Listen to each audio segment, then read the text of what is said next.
guys hear me? So my name's Allison Herrst. I am a person in long-term recovery, which for me means I haven't had a drink or a drug since January 25th of 2014. So a little bit about me. I grew up in the Metro Detroit area. I grew up in a wonderful home, 2 loving parents. There wasn't a lot of substance use in my household, and when there was, it wasn't to the extent that I took things. I didn't know a lot about addiction or alcoholism or what that meant, except for that happens to like people in the inner cities or, homeless people. I didn't understand that addiction could touch anybody. I always felt a little uncomfortable in my own skin. I felt different, like I didn't connect with the world around me, even though I had a lot of friends. I was smart. I was, a pretty attractive person. Like all the things on the outside looked okay, but something on the inside told me that I'm different and that I don't belong here. When I discovered drugs and alcohol when I was 13, I found the solution to all of my problems. I finally felt like I fit in. I felt like that I had a purpose in life. I didn't realize at that point that I was going to become an alcoholic or a drug addict, but I knew that whatever was going on, this was great, and I want to do this all the time. My solution soon became my problem. By age 18, I was getting arrested. I was getting kicked out of school. I had lost a lot of things. I went to my first treatment center, and I still didn't really understand what it meant to be an addict or an alcoholic. I struggled with addiction for another 12 years after that. I won't get into the nitty-gritty of all the horrible things that happened. I know we've all faced a lot of stuff in our addiction that got us to where we were at. But I did end up losing everything. I got to the point in my addiction where I was homeless. I was living in Detroit. I was addicted to heroin, crack cocaine, pretty much anything out there I would do it just to feel better. I started to lose hope. I lost hope in myself. I lost hope in humanity. I started to think that there was no way out. I had tried recovery before. I had been to so many treatment centers. My family was starting to give up on me. They didn't know what to do, and they got to the point where they had to say, enough is enough, we can't do this anymore. And at that point, I felt so broken, and there was nothing that was ever going to make this better. And I just kind of came to terms with my addiction. I came to terms that I was going to die a drug addict. And I think at some point I was kind of okay with that. I ended up having this moment of clarity. I woke up in this drug house in Detroit, and I had been left there, no running water, no food, all that horrible stuff, and I didn't recognize myself. I saw myself in this mirror, and for the first time I had really seen myself in a long time and realized that I don't know who I am anymore. My addiction has taken over and turned me into this person that I don't even recognize. At that point I ended up calling my dad, and I hadn't talked to my parents in probably a few months at this point. They didn't know where I was at. And I told them I needed help, and they said that we're willing to help you, but you got to go to treatment. And, I wasn't really sure about that. I had been to treatment before. I had been to treatment for 1 week here, maybe 2 weeks there. I had been to jail a couple of times, but, never really grasped the concept of recovery. And I didn't know if it was going to work for me, but I was willing to try something different. I said that I'll do something different, and they said, that's good because you're going away for 6 months. And that kind of freaked me out, but I knew that I had to do something. So I ended up going to this long-term treatment facility and stayed for actually a little longer than 6 months. I was there in their inpatient facility for 6 months, and then I did the transitional housing from there. My life has changed drastically just because of being in recovery and because I gave this a chance, and because when I got there, there was people there that could tell me that life is going to get better.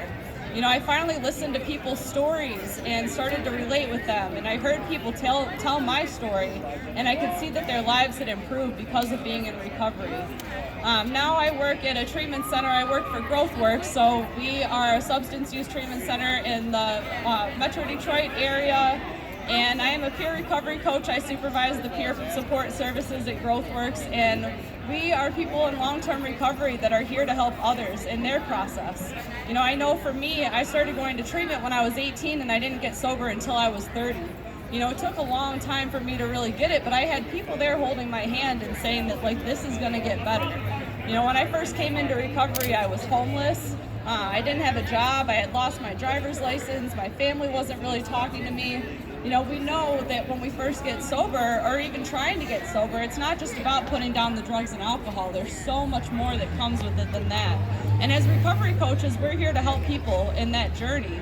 We're here to help them find food shelters, housing, services for their children, health insurance, any of that sort of stuff. We know that it's not just about staying sober. That's a big part of it. I can only work on this stuff if I stay sober, but once I get sober and I have nothing else, now what? So being a recovery coach has just changed my recovery so much. I've been able to help people that, that really need it, that have so much, so much potential, but just don't really know what to do.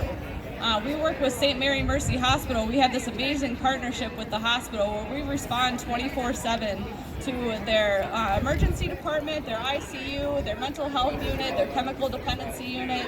Anybody that presents to that hospital with a drug or alcohol issue, they are asked if they want to see a peer recovery coach. And if they do want to see a coach, we come right to the hospital. We have a 90-minute response time, but I think our average response time right now is about 38 minutes because we know that that moment of clarity for any addict or alcoholic that is wanting to get help, that moment of clarity can be gone in a couple of minutes.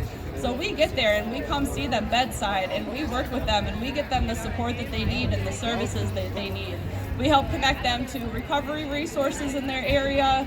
We help connect them to treatment centers, to 12-step meetings, other supports, and we know that it's not just about getting them into treatment either. I know for me that the treatment part of my recovery was just a small portion of it. I needed somebody to help guide me through the entire process. So we will continue to work with them. We say that we work with them for up to a year, but I know that that doesn't end there. We have clients that have started with us a little over a year ago where they're still in contact with the coach. They've gone through the entire process of going to inpatient treatment, going to outpatient treatment. We've helped them find jobs. We've helped them find recovery supports in their area, and they're still working with their coach because we developed this relationship, and we don't just give up after a year. We know that there's so much more to it than that. We also, the patient, if they're at the hospital, they have the option of saying that they don't want to see a coach when they're there at the hospital, but they'd be happy to have us contact them after, which any of us that have been in active addiction and have been at the hospital know that that usually just means that we want to go home, we want to go back to what we were doing before. Not quite ready yet. So what our coaches do is we call them. We call them, we blow up their phone for 10 days straight. And even after that, we don't stop. We call them for up to a month. If we don't get in contact with them, we call them again a month later. We're trying to get them at that moment of clarity because we never know. And out of those people that have left the hospital and still want to have a coach contact them, we have a 75% success rate of getting those people connected with services. Which is pretty amazing. It goes to show that one addict or alcoholic helping another addict or alcoholic is paramount. That lives up to absolutely nothing else that's going on right now. And, it's just really amazing to be part of something so, it's groundbreaking. We're right here on the forefront of it. We modeled our program out of Pawtucket, Rhode Island, from their Anchor ED is their program. And what they do in the state of Rhode Island, if you want to be a hospital, you have to provide peer support services. You have to have recovery coaches. And that's something that we're trying to do in the Metro Detroit area. We're trying to spread the word that recovery coaches are here to help. We're people that have walked in their shoes. We're people that have faced addiction and have come out the other side. And I'm just so blessed. If you would have told me 6 years ago that I would be doing something like that, I would have thought that you're crazy, first of all. And why am I qualified? I'm up here in front of all you people right now and feeling all this energy and all this love here in this amazing place in the state capitol. And I still feel like I'm not qualified. 15 years of active addiction and 5 years in recovery, and I still feel like I don't deserve to be here. And that's why I need other people in my life today to support me and to tell me that, you're doing a good job, keep it going, help the next person. Because if I don't continue to do that, then it makes it all for nothing. My life has been repurposed now because of this. I struggled when I first got sober with a lot of guilt and shame, and not even when I first got sober, got years into my sobriety, still feeling a lot of guilt and shame from the stuff that I did in my addiction. And when I got the opportunity to start working as a recovery coach and helping other women and helping other people in their recovery, and I now see that all that stuff happened for a reason. God put me here so that I could help somebody else. And I'm just really, really grateful for this opportunity.